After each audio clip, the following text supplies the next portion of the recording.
KEIR Starmer will vow to root out 14 years of rot in a crunch speech at the spot where a lockdown-breaking party was held under the Tories.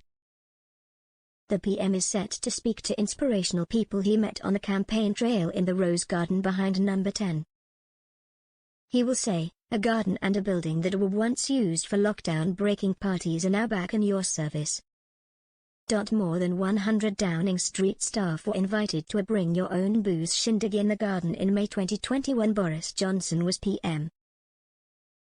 It was also where former Number 10 aide Dominic Cummings made a grovelling apology for breaking lockdown rules by travelling to Durham.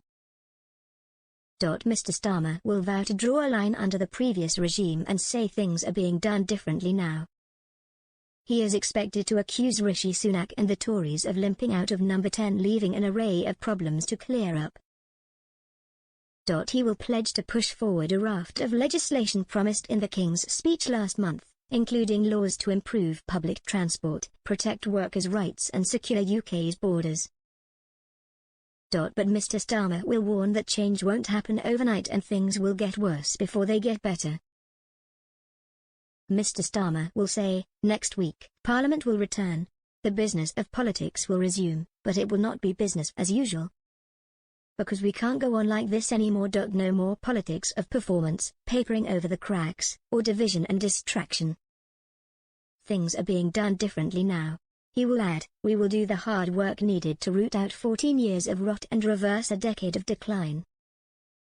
Among those watching will be medics from Alder Hey Hospital in Liverpool, Middlesbrough head teacher Sandra Marsden and 18-year-old Holly Cowens, who introduced Mr. Starmer ahead of Labour's manifesto launch.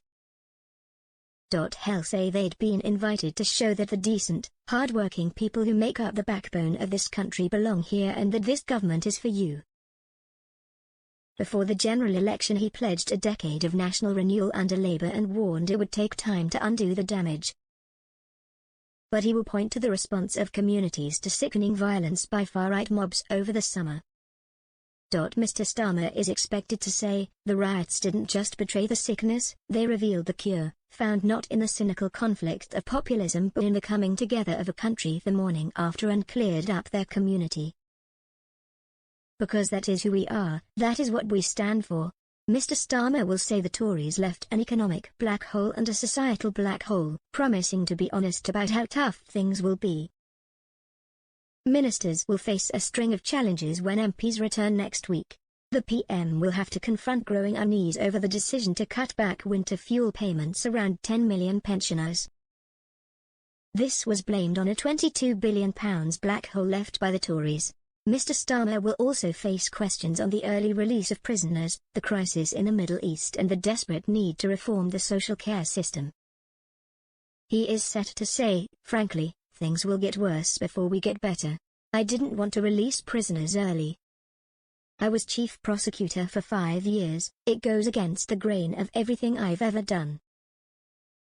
But to be blunt, if we hadn't taken that difficult decision immediately, we wouldn't have been able to respond to the riots as we did."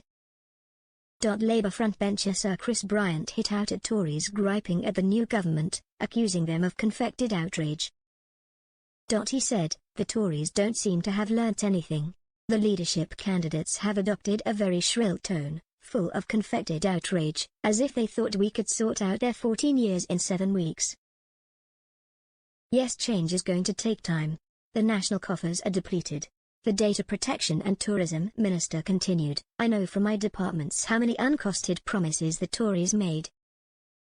But I'm confident we can and will make the lasting change we need, with social justice at the heart of everything."